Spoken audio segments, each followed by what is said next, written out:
1960 के दौर में अंटार्कटिका ऐसी जगह मानी जाती थी जहां जाना मतलब खुद अपनी जिंदगी को खतरे में डालने जैसा था। यहाँ का समंदर किसी जेल से कम नहीं था। ऊपर से देखने में बर्फीला, लेकिन अंदर से इतना सख्त कि आम शिप्स वहां पहुंचने से पहले ही हार मान जाती थीं। लेकिन तब एक आदमी ने हिम्मत दिखाई और टाइटैनिक से भी मजबूत एक ऐसी शिप बनाई जिसने असंभव को भी संभव कर दिया।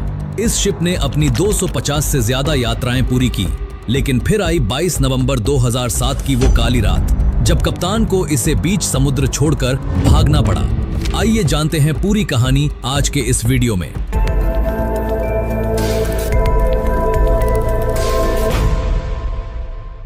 उस समय में अंटार्कटिका का नाम सुनते ही लोग कांप जाते थे।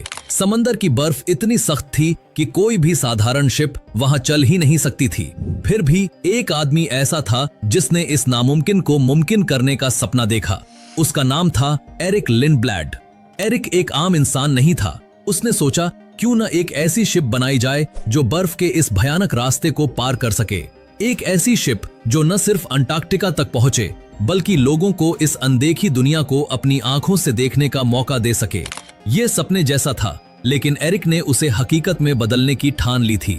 कई सालों की मेहनत के बाद आखिरकार एक ऐसी शिप तैयार हुई जो अपने आप में एक चमत्कार थी। इसका नाम रखा गया लिंडब्लैड एक्सप्लोरर, जिसे बाद में MV एक्सप्लोरर के नाम से जाना गया। ये शिप कोई साधारण क्रूज शिप नहीं थी। इसका डिजाइन इतना खास था कि ये बर्फ को चीरते हुए अपना रास्ता खुद बना सकती थी। इसे आइस क्लास 1A रेटिंग मिली थी, यानी ये इतनी मजबूत थी कि इसे किसी आइस ब्रेकर की जरूरत नहीं पड़ती थी। इसकी लंबाई थी करीब 240 फीट और वजन 2300 टन से ज्यादा। ये शिप इतनी विशाल थी कि इसमें 100 से ज्यादा पैसेंजर्स और 50 से ज्यादा क्रू मेंबर्स आराम से रह सकते थे। इसकी बॉडी को 2 परतों में बनाया गया था ताकि बर्फ की टक्कर से भी शिप को कोई नुकसान न पहुंचे। इसका हल इतना मजबूत था कि ये बर्फीले समंदर में भी बिना डरे आगे बढ़ सकता था। शिप के अंदर की सजावट और सुविधाएं भी कमाल की थीं। पैसेंजर्स के लिए आरामदायक केबिन्स, डाइनिंग हॉल और लाउंज एरिया थे। शिप का हर कोना इस तरह डिजाइन किया गया था कि वो अंटार्कटिका के कठिन माहौल में भी लोगों को घर जैसा सुकून दे सके। जैसे ही MV एक्सप्लोरर ने अपनी पहली यात्रा शुरू की, ये दुनिया भर में मशहूर हो गई। लोग इसे अंटार्कटिका का प्रवेश द्वार कहने लगे। हर कोई इस शिप पर सवार होकर उस अनजानी दुनिया को देखना चाहता था, जहां इंसान का दखल न के बराबर था। शिप की हर यात्रा एक नया एक्सपीरियंस लेकर आती थी। MV एक्सप्लोरर सिर्फ एक शिप नहीं थी, ये लोगों के सपनों को हकीकत में बदलने का जरिया थी।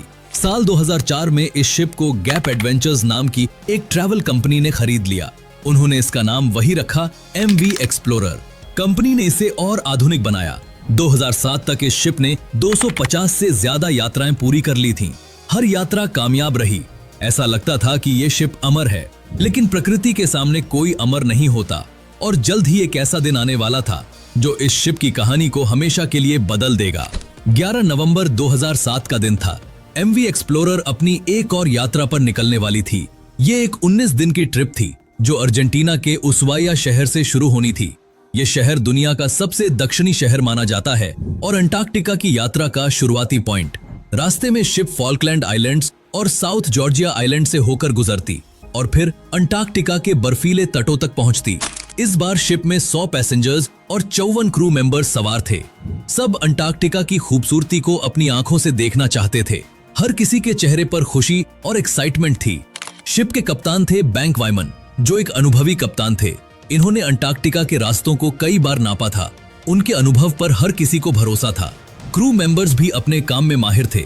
ऐसा लग रहा था कि ये यात्रा भी पहले की तरह कामयाब होगी, लेकिन किस्मत को कुछ और ही मंजूर था। अब तक ट्रिप के 11 दिन पूरे हो चुके थे और 22 नवंबर 2007 की शाम थी।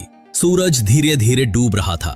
MV एक्सप्लोरर अब अंटार्कटिका के बर्फीले इलाके में दाखिल हो रही थी। चारों तरफ बर्फ ही बर्फ थी। ये नजारा जितना खूबसूरत था उतना ही खतरनाक भी। कप्तान वाइमन ने पैसेंजर्स को सूचना दी, हम अब बर्फीले इलाके में प्रवेश कर रहे हैं। आपको बर्फ से टकराने की आवाजें सुनाई देंगी, लेकिन घबराने की कोई जरूरत नहीं। उन्होंने शिप की रफ्तार को घटाकर सिर्फ 5 नॉट्स यानी लगभग 10 किलोमीटर प्रति घंटा कर दिया। शिप धीरे धीरे बर्फ को चीरते हुए आगे बढ़ रही थी। रात बढ़ने लगी। ज्यादातर पैसेंजर्स अपने कैबिन्स में सोने चले गए। सब कुछ नॉर्मल लग रहा था। लेकिन रात के सन्नाटे में अचानक एक तेज आवाज गूंजी। शिप में एक झटका लगा और फिर रुक गईं। कुछ लोगों को लगा कि शायद शिप किसी बड़े बर्फ के टुकड़े से टकराई होगी। कुछ लोग सोते रहे, उन्हें कुछ पता ही नहीं चला। कई कोशिशों के बाद कप्तान ने शिप को दोबारा स्टार्ट किया और वो फिर से चलने लगी। किसी को ये अंदाजा नहीं था कि शिप के हल में एक दरार पड़ चुकी थी और उस दरार से समंदर का पानी शिप के अंदर घुसना शुरू हो गया था। कुछ देर बाद शिप के निचले कैबिन्स में रहने वाले पैसेंजर्स की नींद टूटी। उनके कमरों में पानी भर रहा था। पहले तो उन्हें लगा कि शायद कोई छोटी मोटी लीकेज है, लेकिन जब पानी तेजी से बढ़ने लगा तो डर का माहौल बन गया। लोग चीखने चिल्लाने लगे। हर कोई जल्दी से अपने सामान और लाइफ जैकेट्स लेकर बाहर की ओर भागा। पानी अब शिप के कई हिस्सों में फैल चुका था। क्रू मेंबर्स ने हालात को कंट्रोल करने की कोशिश शुरू कर दी, लेकिन पानी का बहाव रुकने का नाम नहीं ले रहा था। कप्तान को जब इसकी जानकारी मिली तो उन्होंने सोचा कि शायद ये कोई छोटा लीकेज है जिसे पंप्स की मदद से कंट्रोल किया जा सकता है, लेकिन जल्द ही उन्हें एहसास हुआ कि मामला बहुत गंभीर है। शिप का हल बुरी तरह क्षतिग्रस्त हो चुका था और पानी अब इंजन रूम तक पहुंच गया था। कप्तान वाइमन ने तुरंत फैसला लिया और शिप को खाली करने का आदेश दिया। क्रू मेंबर्स को निर्देश दिए गए कि सभी पैसेंजर्स को लाइफ बोट्स तक पहुंचाया जाए, लेकिन अंटार्कटिका का पानी इतना ठंडा होता है कि उसमें कुछ मिनट भी रहना जानलेवा हो सकता है। लाइफ बोट्स में लंबे समय तक रहना भी एक बड़ा खतरा था। फिर भी और कोई रास्ता नहीं था। कप्तान ने तुरंत दो नजदीकी शिप्स नेशनल जियोग्राफिक एंडेवर और नॉर्ड को SOS सिग्नल भेजे। ये दोनों शिप्स उस इलाके में मौजूद थीं और उनकी मदद ही अब एकमात्र उम्मीद थी। लेकिन मदद आने में समय लगने वाला था और हर गुजरता मिनट हालात को और खराब कर रहा था। शिप का इंजन रूम अब पूरी तरह पानी से भर चुका था। शिप की बिजली भी चली गई, लाइट्स बंद हो गईं, मोटर बंद हो गए और चारों तरफ सिर्फ अंधेरा छा गया। MV एक्सप्लोरर अब धीरे धीरे झुकती जा रही थी। हर कोई डर के साए में था। क्रू मेंबर्स ने हिम्मत नहीं हारी। उन्होंने मैनुअली इंजन को दोबारा स्टार्ट करने की कोशिश शुरू की। कई असफल कोशिशों के बाद आखिरकार इंजन चालू हो गया। ये एक छोटी सी जीत थी, लेकिन इससे कुछ समय मिल गया। कप्तान ने इवैक्यूएशन को और तेज करवा दिया।